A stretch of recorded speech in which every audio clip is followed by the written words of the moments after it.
Hi, Amanda Kendall with Elevating Profits here, and today we are going to talk specifically about meals when you travel and how you can write these off because there is a secret that not a lot of people are aware of and not a lot of tax professionals talk about with their business clients. So, what we're going to talk about today is specifically per diem meal expenses.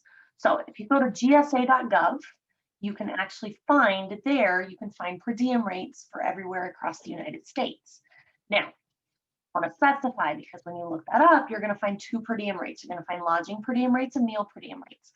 Lodging per diem rates only qualify for W-2 employees and not if you're a W-2 employee of your own corporation. So it doesn't qualify for you then. So for the most cases, we're not looking at lodging rates for per diem when we're talking business owners. What we are going to talk about today is that per diem rate for meals. And so basically what the per diem rate is it's the government's analysis of an individual should be able to eat on this specific amount of money in this city, in this state per day. And so the per diem rates, which we're going to cover here in just a second, I'm going to give you some examples. There's like travel, first and last day of travel rates, and then there's full day travel rates. So let's say that you're heading to New York City for a business conference, and the day you fly in, you'll have one per diem rate for that day. That's going to be a little bit less than a full day. The days that you're there, that you wake up there and you go to bed there, that's a full day. You'll have a per diem rate for those. And then the day you fly out, you'll have a per diem rate for that as well. So New York City, for example, at the time that I'm doing this video, has a per diem rate of $76 a day. So let's kind of analyze this and take a look at what this means for you when you are traveling. So let's say that you go to New York City and you're there and you're going for a work conference. And let's say the first, we're going to use full day as an example. So let's say the first full day that you're there, that you go out and you grab a bagel and coffee for breakfast, maybe you grab a couple slices and a bottle of water for lunch, and then you go to dinner. And let's say that you go out to dinner with some friends from the conference, some colleagues, and you have a dinner. And let's say that all of that throughout the day costs you $58. You don't go anywhere super fancy for dinner, just a nice little casual deli or something like that. But let's say that you've spent under the 76. So you now have 3 meal receipts that you should have kept track of. And sometimes when you're going up to street carts, it's kind of hard to get those receipts depending on how busy they are. So, but you now have 3 receipts that you have to keep track of and turn in for your record keeping. Now, if you were to use the per diem rate, which in this case is more than what you actually spent, you can claim the full amount of per diem rate and you get to take that amount and you don't need receipts when you're using the per diem rate.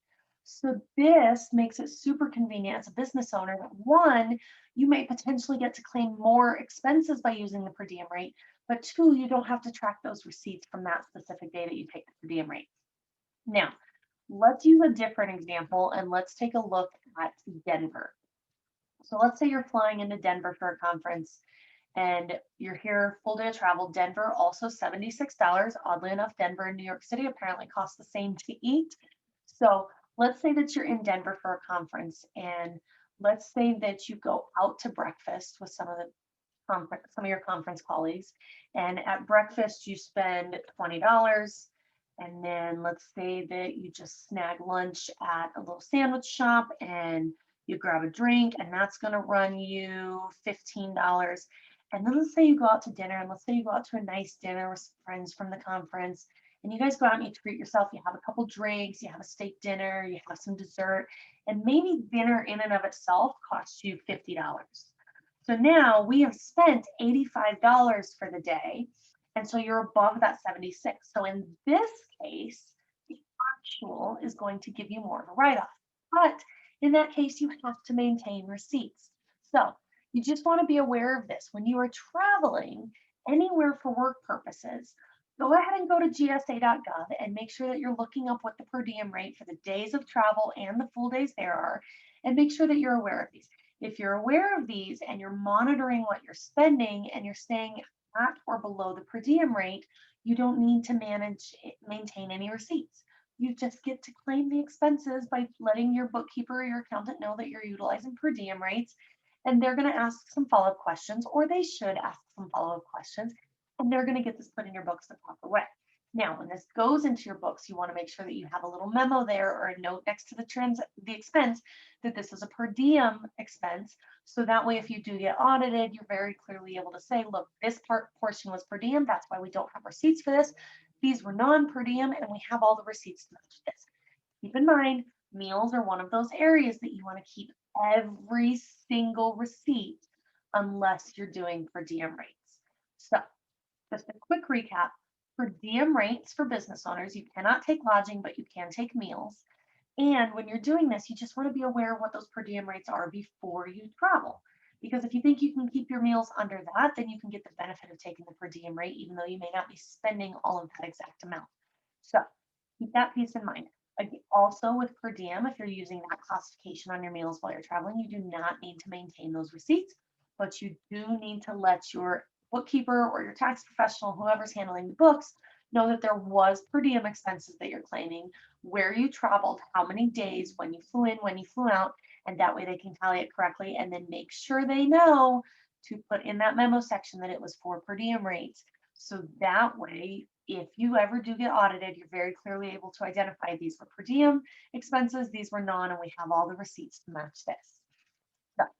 Hopefully that helps you plan a few extra expenses in your business this year, because that is always the goal, is to use our business as tax savings vehicles legally and correctly. And when you do some of the things that you'll see in some of my other videos here, you're going to be able to do that. And you can potentially save thousands and thousands of dollars in your business. So again, my name is Amanda Kendall. I'm with Elevating Profits. You can reach us if you have any questions at 303-847-0836.